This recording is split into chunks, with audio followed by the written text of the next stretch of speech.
Welcome back to the online sessions on AEC. In the last session, we have done with we are done with evaluating the expressions for lower cutoff frequency due to the effect of the coupling capacitor CS and CC. And this is the equation which we have got with the effect of the CC capacitor, that is called a coupling capacitor, collector coupling capacitor, called as CC. Now, in the today's session, we go with the effect of CG on the frequency response on the lower cutoff frequency. Of course, we are dealing with. So, whenever we normally go with the frequency response of a particular frequency response due to the effect of a particular capacitor, we simply go to neglect all other capacitors.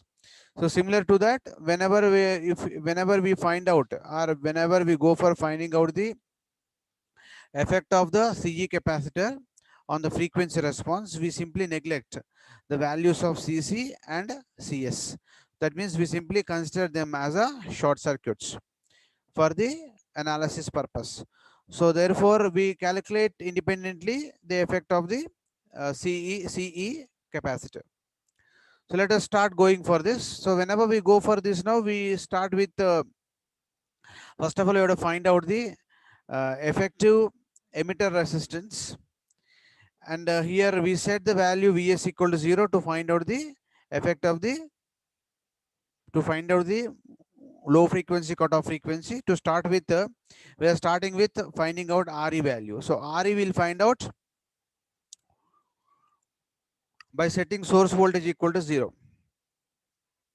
So Re is nothing but what? Here from this figure, Re is nothing but, this is the effective resistance across the emitter terminal, is called Re for us. So Re is nothing but is equal to voltage. This voltage across this point emitter is called VE, and current flowing through this Re, small re, is going to be called as IE, of course. So therefore resistance is equal to voltage by current. So it is nothing but voltage across emitter and voltage flowing through the emitter resistance, that is called I. Now here what is important is, here to solve for this we are going with Re model. So using H parameter model, we cannot solve this. That is why we are going with Re model. So this is what important. Now, what transistor configuration we have? We have a CE configuration that is called common emitter. Emitter is connected to the ground, which is common to input as well as to the output. Therefore, it is called as a common emitter configuration. So the equivalent circuit of this common emitter configuration, I can write as something like this. We connect input, we apply input to the base. So base is going to be P type. It's going to be an NPN transistor. Emitter is N type, collector is N type, base is P type.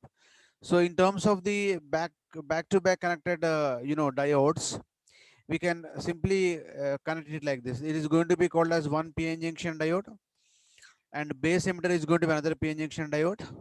All right. So these two P types are connected as one here, sandwiched as one here. Therefore, we normally going to get NP, and this is N type, this bar is N type, this entire thing is P type, this is N type. So thereby we normally going to get NPN transistor. So if we think it this in terms of two diodes, we can think it like this. There is a existence of PN junction diode virtually between collector and base, going to be one PN junction diode. Between emitter and base, there is going to be another PN junction diode. Now, the emitter side diode, emitter base diode is forward biased, and collector base diode is reverse biased due to the transistor biasing. Okay, so let us imagine that under proper biasing condition only we are simply working with all these things. So under proper biasing conditions we are going with this. And next, RD is going to be taken as a dynamic resistance called as AC resistance. Now the equivalent model, equivalent RE model, I can write it something like this. The collector current can be replaced by simply beta times IB, which is represented like this as a current, which is beta IB. So as I spoke to you already, beta is a DC current gain, HFE is a AC current gain. So here we are considering the factor beta here in the RE model. So therefore we are writing here beta IB IC, and RD is going to be the dynamic resistance across the emitter to ground terminals. So we already know the output characteristics are going to be like this. We can draw the output characteristic something like this. And output resistance R naught can be written as equal to simply 1 by slope. Now in the output characteristics, this particular graph is almost, once it reaches to saturation, it goes almost all constant. It becomes independent of VCE. That means IC remains constant for whatever may be the value of VCE. Therefore, the slope for such graph is going to be equal to 0. Therefore, 1 by 0 is equal to infinity. So therefore, the output resistance will be taken as equal to almost infinity for the CE output characteristics. So now RD resistance from the input characteristics we can write as equal to, we know the input characteristic something goes like this. The input current is normally going to vary with respect to the input voltage like this, which is nothing but the PN junction diode forward bias characteristics. So RD I can write as dynamic resistance. From the input side I can write as RD is equal to rate of change of, or change of the change in the input base voltage to the change in the input base current. So I can write this as something like VBE2 minus VBE1 by IB2 minus IB1. So this range is nothing but the change in the voltage to the change in the current. So change in the voltage by changing current is known as the change in the changing resistance, called AC resistance or dynamic resistance.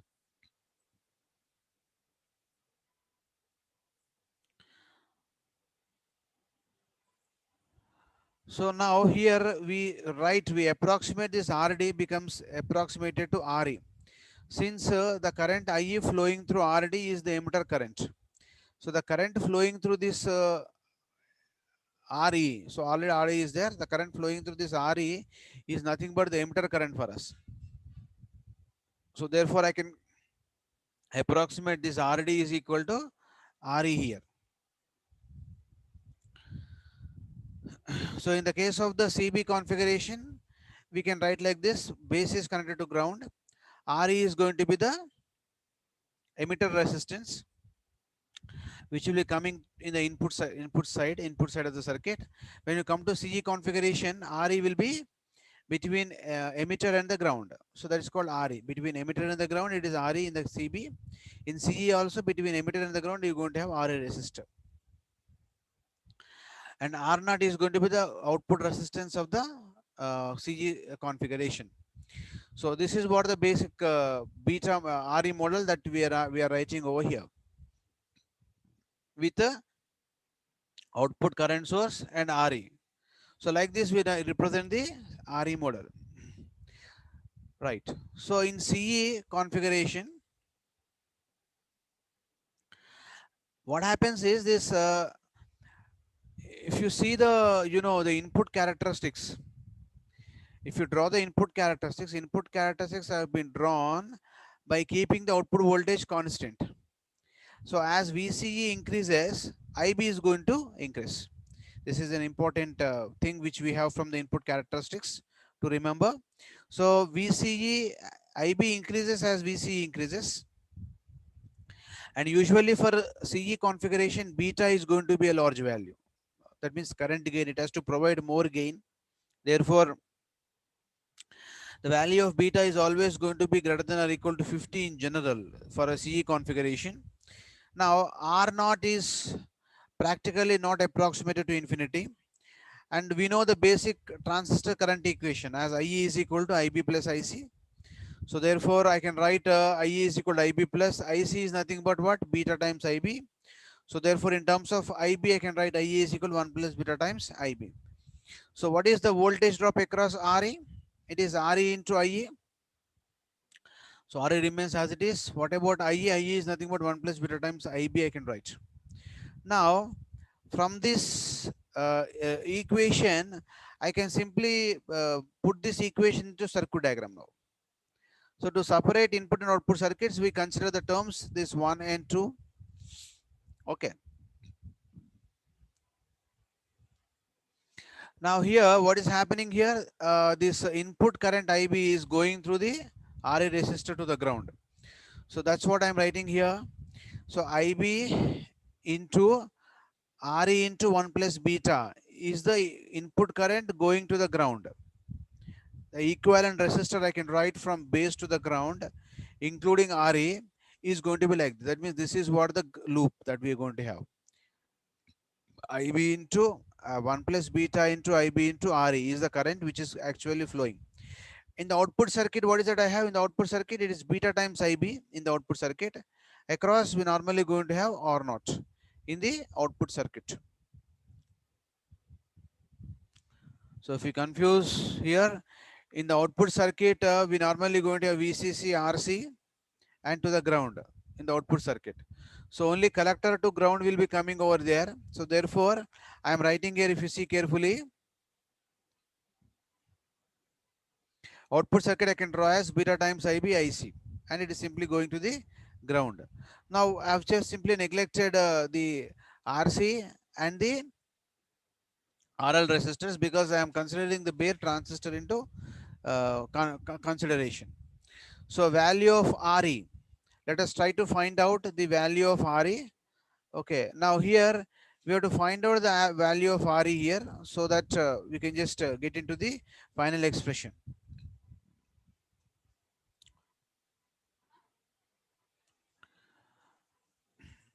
So the general formula for RE is nothing but is equal to 26 millivolts by IE, where IE is the DC part of the emitter current which is flowing through the RE resistor.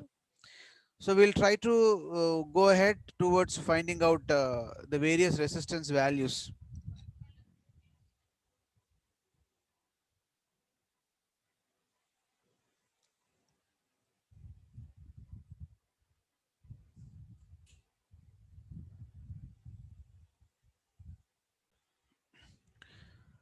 So from this equivalent circuit is redrawn something like this. Since the value of beta is greater than 1, we neglect 1 here. Thereby I can write this as beta times RE. In the output side I have beta IB in parallel with R naught. So I'll write as it is like that for that matter. So we have to find out here the resistor value for RE. Okay, we have to find out the value of resistor RE. So to find out the value of resistor RE, we'll perform this procedure. So here, this is the forward biased diode current direction. When the input junction is forward biased, then the current is normally going to flow from base to the emitter to the ground. This is the path.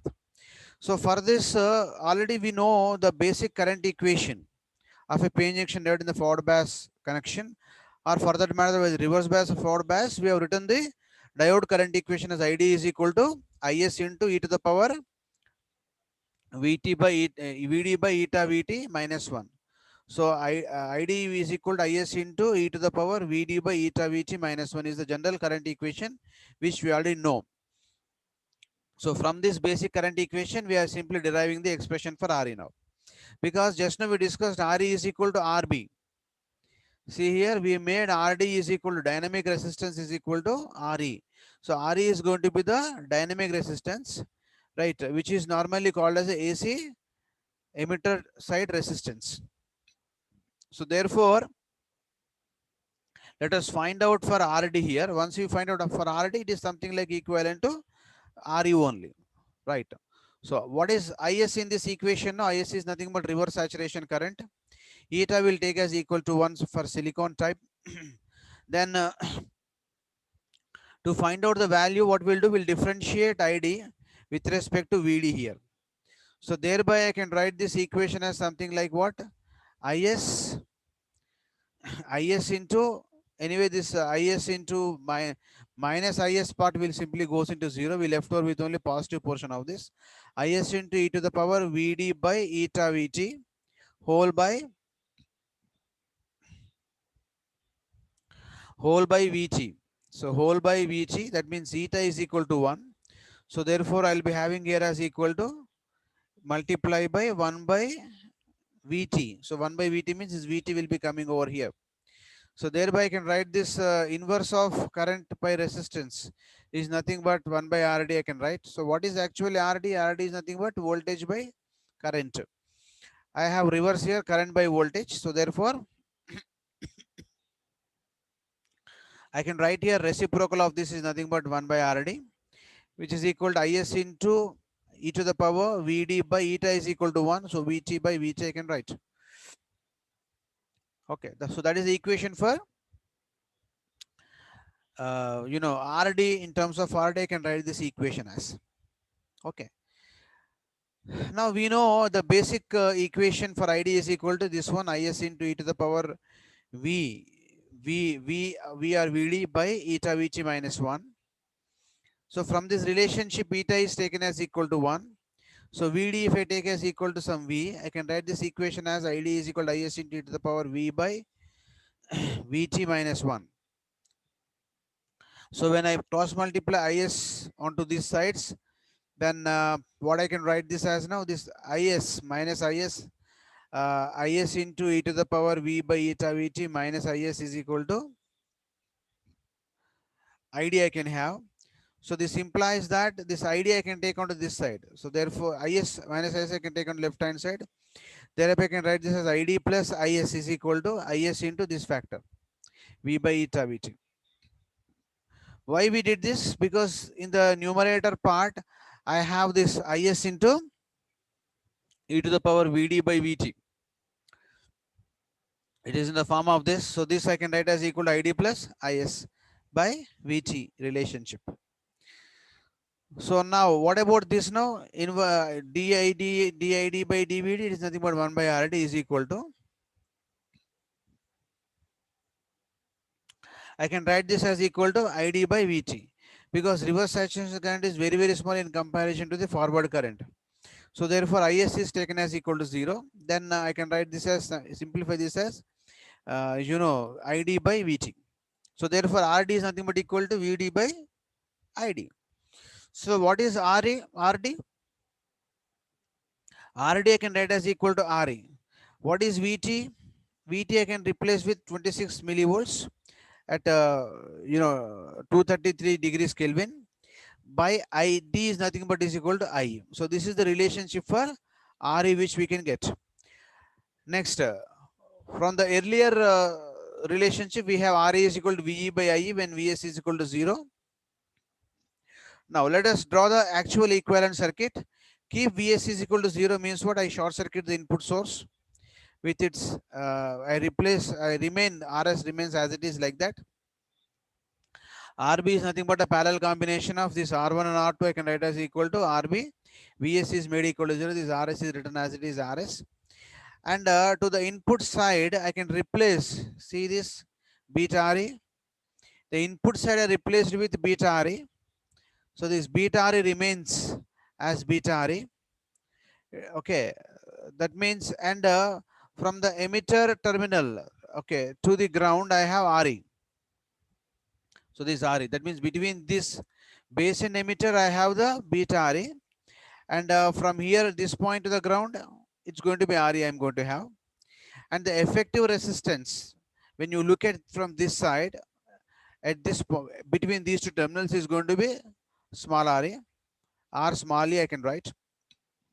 So if Vs is equal to 0, that means there is no source voltage. Since there is no source voltage, there won't be any source current. So therefore IB is equal to 0.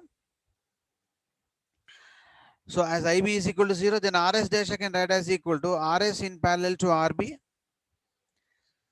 So RB is nothing but a parallel combination of R1 and R2 I can have. So in this figure, beta RE is in series with RE. So that means, what is the equivalent circuit? I can put it over here right now, because one line is going for capacitor. We want to find out the effect of capacitor here. So this line is going here. That means current is getting divided here also. Therefore, one more line I can draw. That means this RE is in parallel combination with this network RS dash. So RS dash is nothing but is equal to RS in parallel to RB I can write. Now this is coming in series with beta RE as it is. I can write like this. In series with beta RE is in series with RE, it's look like here, but with Vs not equal to 0, that means IE current. IE is nothing but is equal to, just now I have computed as 1 plus beta times IB I can write.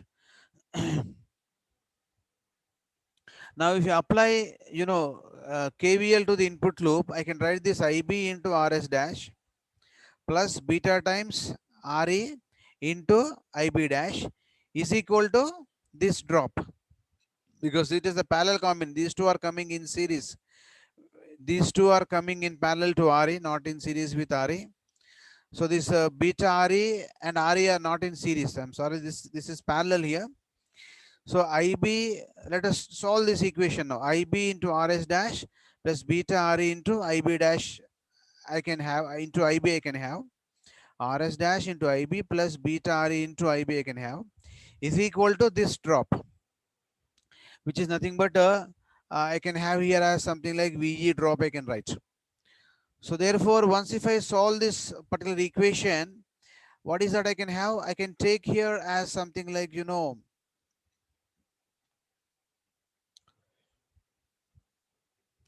now from this above relationship, I can take IB common. So in this relationship, I can take IB common. Here it should be equal to VE actually there. So if I take IB common, IB I can write as equal to what? IE by beta. From this LA relation, IE is equal to beta IB, I can write from this. If beta is greater than 1, then IB becomes equal to IE by beta. So I can replace IB by IE by beta. So which is equal to VE, I can write as equal to.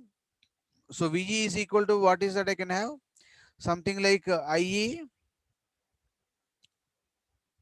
into RE, I can write. So IE into RE, I can write here as VE. So therefore this IE will simply going to get cancelled. So this side, what is the network we normally going to have? The network we will be having here in this part is going to be something like RS dash by beta will be there here, and here beta will get cancelled. See here IB, if I take common, what I'll be having here? IE into IE by beta whole into RS dash plus beta RE. When I cross multiply this with 1 by beta, what I'll be having? RS dash by beta plus RE I'll be getting. This is coming in parallel with RE here. So that is what your R small e resistance. So once you get all these values, we can just simply say for maximum power transfer, what is that should happen? We get output under matched condition. That is, when the reactance of XC becomes equal to the resistance RE, we'll get the condition for lower cutoff frequency. So what is XCE? 1 by 2 pi FC, I can write, is equal to RE. So this C is nothing but equal to CE. So at F is equal to lower cutoff frequency due to the effect of the emitter bypass capacitor, we can write this as equal to 1 by 2 pi. F becomes equal to FLE into CE is equal to RE. So we have to find out FLE. FLE is equal to 1 by 2 pi. This RE will be taken out this side. FLE is taken out this side. Therefore, I'll write 1 by 2 pi RE CE. So after we get this, we got this equation. FLE is equal to 1 by 2 pi RE CE. Earlier, we got these two equations, FLS and FLC. Now, the final results can be remembered very, very easily. So how can we remember very easily the final equations? The general equation for lower cutoff frequency of an amplifier is equal to 1 by 2 pi RC is the general equation. So this FLS equation is appearing due to the source capacitor CS. That means this is at the source side. So we replace the resistive part of this equation with the RS and RI, because at the input side we are going to have input resistance and source resistance. Similarly, this capacitor CC is coming at the output side. So we replace this R by, in the formula for 1 by 2 pi RC, this R by output resistance R0 and load resistance. At the output side, we are going to have R0 and load resistance. And coming to the bypass capacitor, we are going to have RE, of course, we'll be writing here at RE, RE is the effective resistance across the emitter terminals. C is anyway going to be the emitter bypass capacitor. So this RE, R small e depends on the RB and input resistance, of course. So therefore, finally, we'll write the cutoff frequency equation, which is going to be the value, from maximum of FLS, FLC and FLE. Whichever is going to be the maximum among these three, that is taken as the lower cutoff frequency of the amplifier design. Let us imagine that these are the lower cutoff frequencies which we have got. Now, among these three cutoff frequencies, which is the maximum lower cutoff frequency, it is going to be FLE in this graph. So, FLE is taken as equal to approximated to F1, which is known as the design value of the lower cutoff frequency of an amplifier. So, which is nothing but equal to maximum lower cutoff frequency of an amplifier is taken as equal to this, as far as this particular approximation is considered.